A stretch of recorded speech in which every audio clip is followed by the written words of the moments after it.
On May 2nd of 2022, Mark Lawwell was appointed Chief of Scouting and Recruitment at Celtic Football Club, and only less than 2 years later has he now stood down from the role, resigned from his position at Celtic Football Club and been placed on gardening leave. It came after months of criticism from Celtic supporters of how bad the recruitment was, but today we're going to sit down and we're going to measure out how bad it actually was. We're going to look at every player that was signed under the guidance of Mark Lawwell and see how poor it really was. So strap yourselves in. This is going to be, I was going to say fun, but I don't think it's going to be.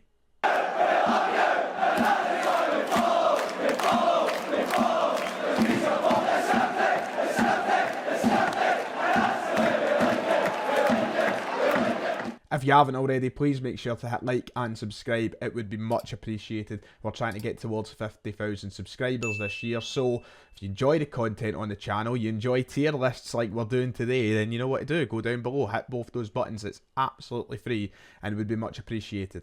So here we are, our trusty tier list device. We love these videos, and I know you guys love these videos. We've done this a couple of years ago when we went over Nick Hammond's signings for Celtic, and if you remember how that went, it wasn't great. It wasn't a great indictment on the work that he done at the club. And today I have a feeling it could be the same for Mark Lawwell. And we're not going to talk so much about the future of Celtic here, but I think what we'll figure out from this tier list and from what we figured out on the Nick Hammond tier list, and if we even done one for Lee Congerton for him as well, is we need to improve in that department. We need someone who's going to come in and do better at the job. We need to back them better as well so that they're actually making good signings, because oh, that's not right. Ignore my ad blocker needing updated. We haven't been doing good enough. So here are all the players that were signed under Mark Lawwell, and we're going to rank them into 5 different rows. We've got great signing all the way through to terrible signing, and we've got basically everyone that arrived at the club. Players that haven't been included in the list include those who were signed for the B team, the likes of your Josh Clarks, who were brought in. You might not even recognise the name if you don't keep up with the B team. He was signed at the start of Mark Lawwell's tenure. And the other players not included are those that we signed on permanent deals from loan deals at the beginning of the 2022-23 campaign. The likes of Jota, Cameron Carter-Vickers, because, well, technically, he didn't sign them, did he? He wasn't here when we first brought them through the door at Celtic Park. So we're not giving credit to Mark Lawwell for that. So these are the guys that are technically Mark Lawwell signings, and we're going to rank them all today. One very quick disclaimer. This one here, bad/not convinced. I feel like players will fall into that column, or that row I should say, for different reasons. So don't just skip to the end and go, why have you got him in there? Listen to my reasoning, and then you'll see why I've put them in whatever row they end up in. Shall we start? I've been yapping for too long. We start with Odin Thiago Holm, who, honestly, you could make an argument for him to go in here, because what has he actually done since arriving at Celtic in the summer? He's barely played.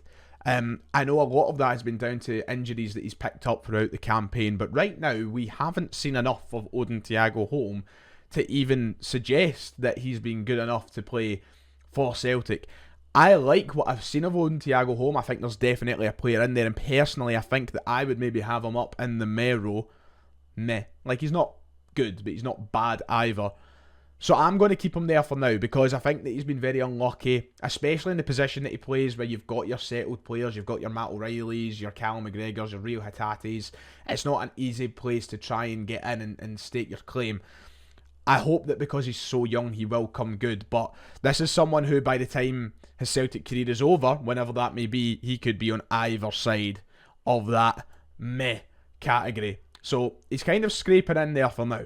This is one that has changed drastically since the January window. It's Kwon, who, if you asked me before his loan move to St Mirren, would have went straight in here, because it looked like his Celtic future was non-existent. He didn't make a great first impression when he came on the or when he started the game against Athletic Bilbao in that James Forrest testimonial, and we never seen him since, and it looked as though he was outcasted from any potential future at the club. However, he is doing brilliantly at St Mirren. They are raving about him. He's been doing bits for them, scoring goals, making goals, controlling the midfield. He's someone who is now you know, up here, because we really don't know what he's going to offer Celtic in the future. If you are still stubborn enough to judge him off that one game, and you don't think that there's a player in there, and you're totally giving up hope on him, then you will have him down here. There is no denying it. But right now, he's in the same boat as on Thiago Holm. I think that both of them must have played the exact same amount of Premiership games at this point, because Kwon's been starting every game for St Mirren since joining. So what is the difference between Odin Thiago Holm and Kwon at the minute? The fact that Kwon didn't have a great 45 minutes against Bilbao, is that really the only thing that separates them?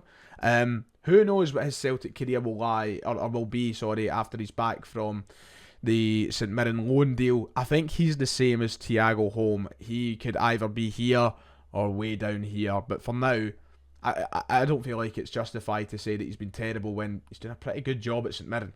Tomoki Iwata. I am impressed from certain things that Iwata does. I think he is a good player. But right now, once again, I'm not going to jump the gun and shove him way up here, because I think that you would be premature in saying that he's going to be Celtic's solution to the number 6 role for years to come. Yes, he's had a couple of good games. Yes, there is qualities there that make him a solid enough player. But ask yourself this question seriously. Is he who you want to be Celtic's number 6 for the next 5 years? Have you seen enough for that yet? I don't know.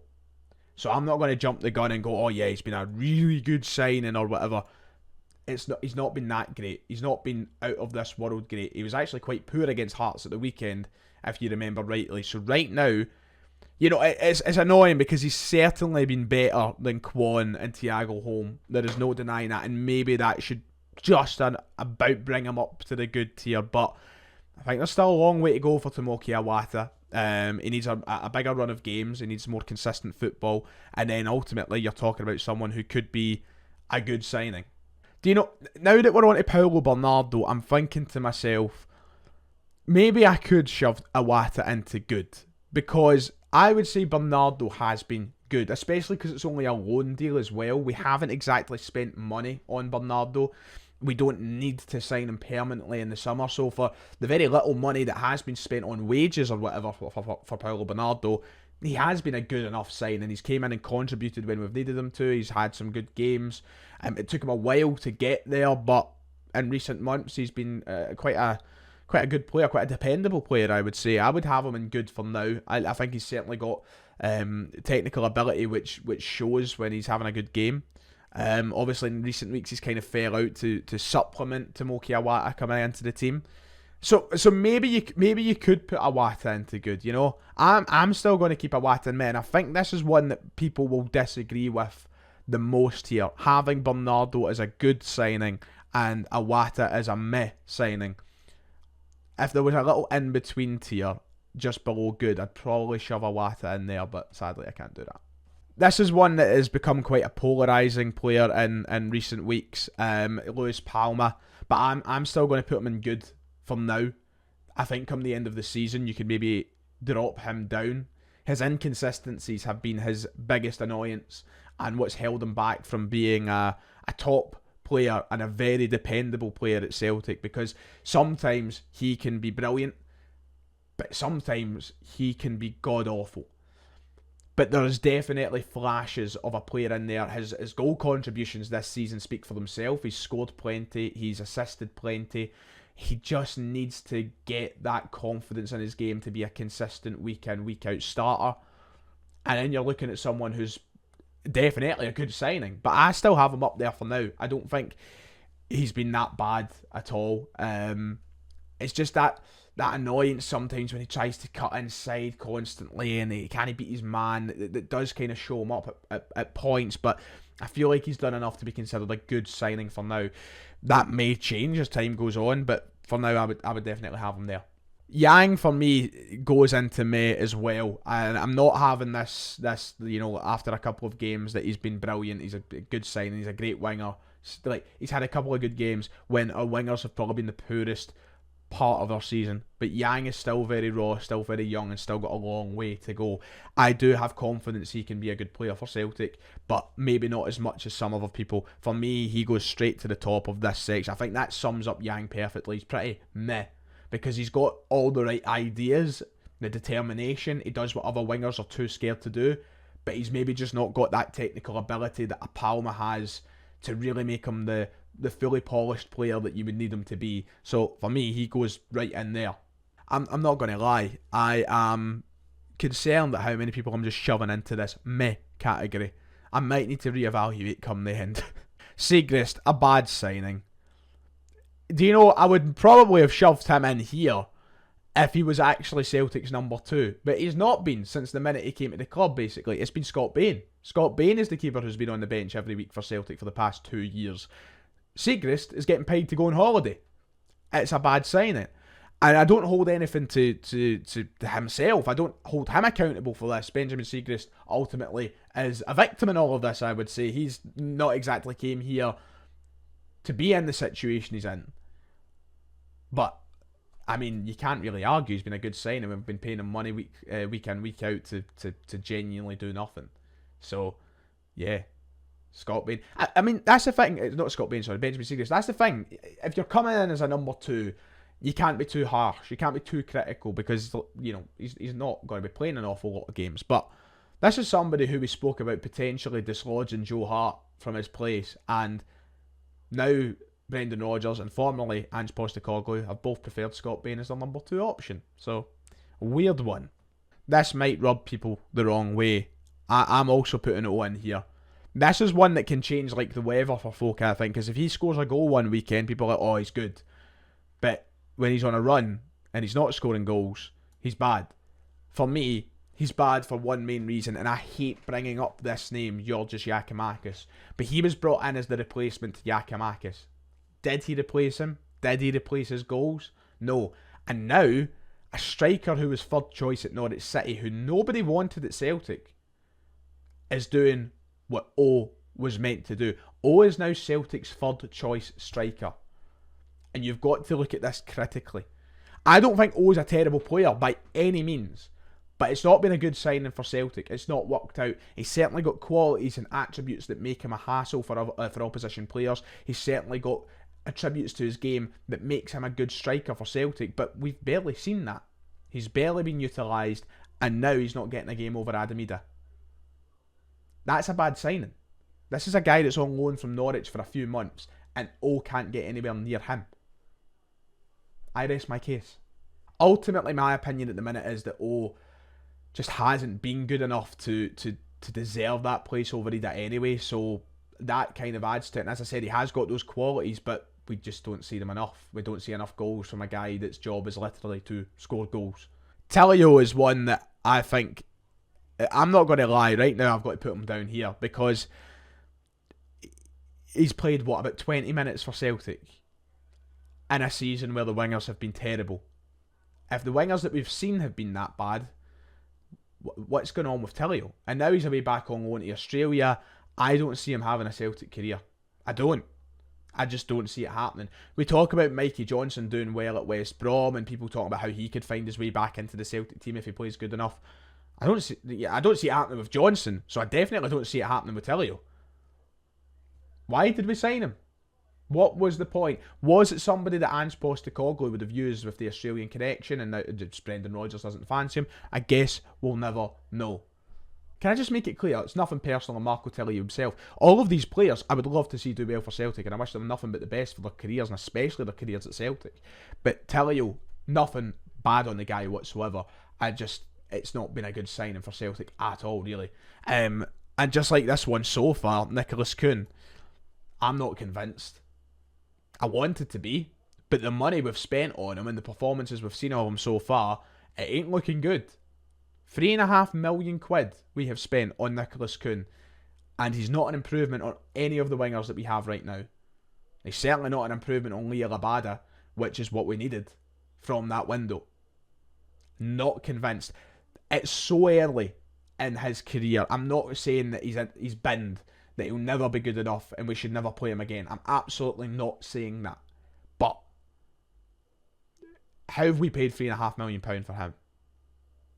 Please tell me that. I mean, going off first impressions, I mean, Adam Ida does find his way into good, surprisingly, doesn't he? I say surprisingly, no offence, Adam. Love you, by the way. But going off first impressions, this guy has been brilliant the last couple of weeks. He's saved us on a couple of occasions. Hibs, Motherwell. Granted, he missed that penalty against Hearts at the weekend, but I'm not going to let that be a huge factor in my decision making here.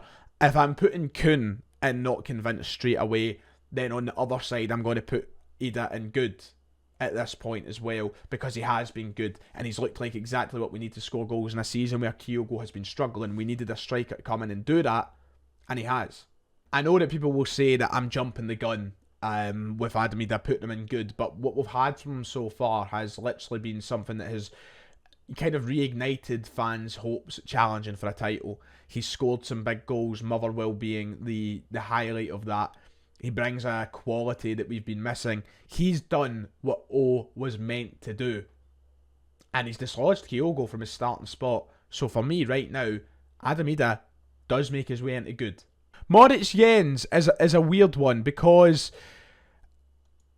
do you know what? He's going in here. I'm not going to sit and pretend that he was that good. If he was that good, he would have kept a starting space and we would have kept him a full season rather than sending him back to his parent club in the January. He was a decent enough player. I really liked Moritz Jens personally, but I'm not going to sit here and rewrite history and make out that he was the best defender or anything like that. He was fine. He was okay, and if he was that good, we would have kept him, and we didn't.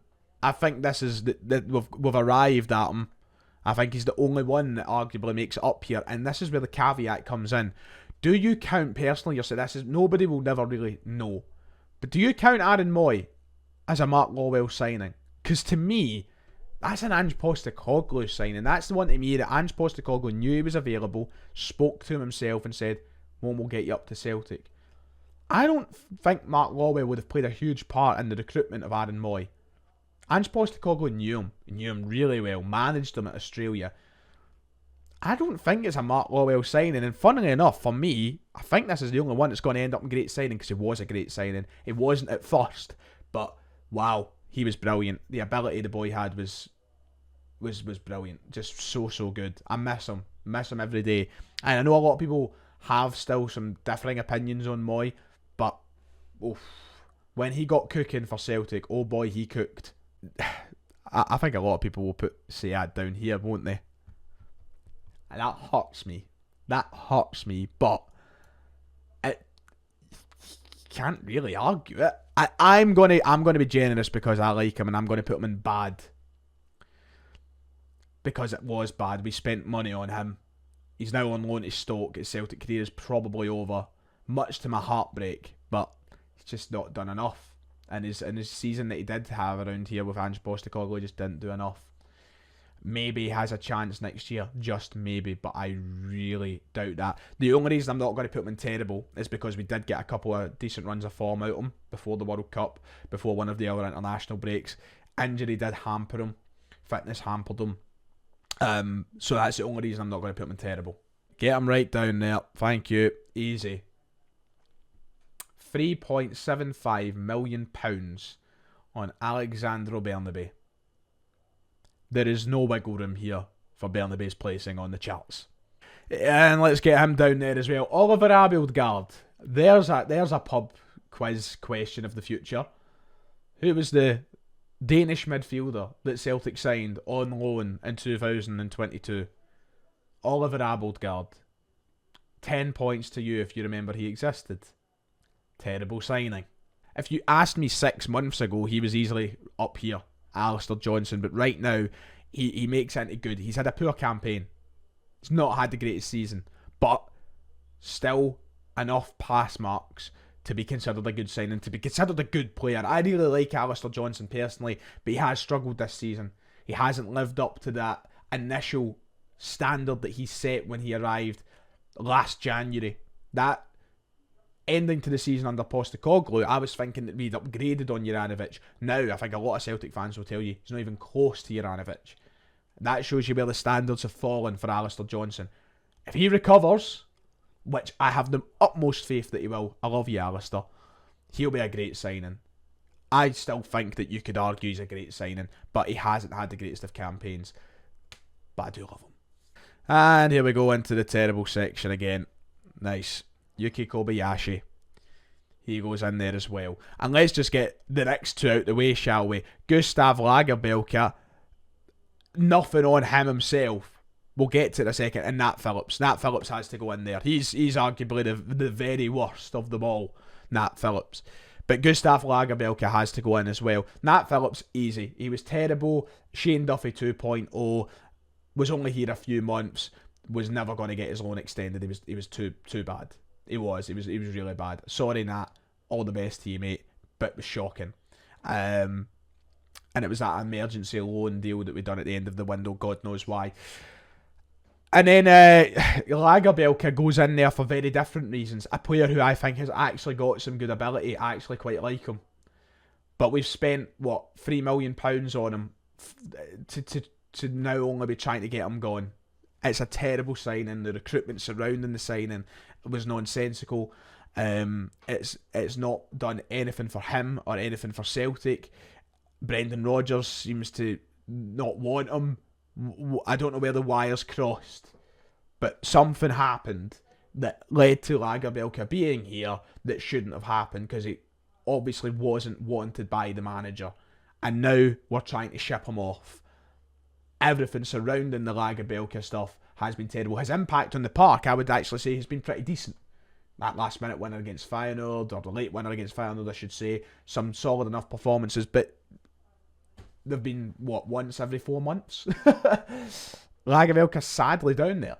And Nawrocki, I would put up here for now, I think, into the top of the meh category, because he's been in and out the team with injury. He's not had a great consistent run of form. Not his fault, of course. I definitely like some of the qualities in his game. I think he's a good defender, but we need him to get fit. We need him to be playing week in, week out. He was meant to be Starfelt's replacement. Instead, Liam Scales has that spot. So if he wants to be in the good section or above, he needs to be in Scales' spot. It's as simple as that. So there it is. That is my personal tier list of every signing made under Mark Lawwell. So out of, hold on, let me do my maths here. Out of 21 signings made by the club under the head recruitment and scouting of Mark Lawwell, out of 21, I have 5 as a good signing or great signing. 5 out of 21. That is less than 25%. Now, this is, of course, subjective. Some of you might think that other players deserve to be higher up the list. Less than 25% of the signings made by Mark Lawwell, I think, have turned out to be good signings. That's really telling. Really telling. And look how many there is below the standard that you at least expect. You know, from O onwards, not good enough. And that needs to be improved upon. That does it for today. If you've enjoyed, make sure to hit like and subscribe. I'm just going to wrap things up because this has went on a lot longer than it should, as it does every time we do a tier list, because I like to, like and subscribe. I'll see you all next time.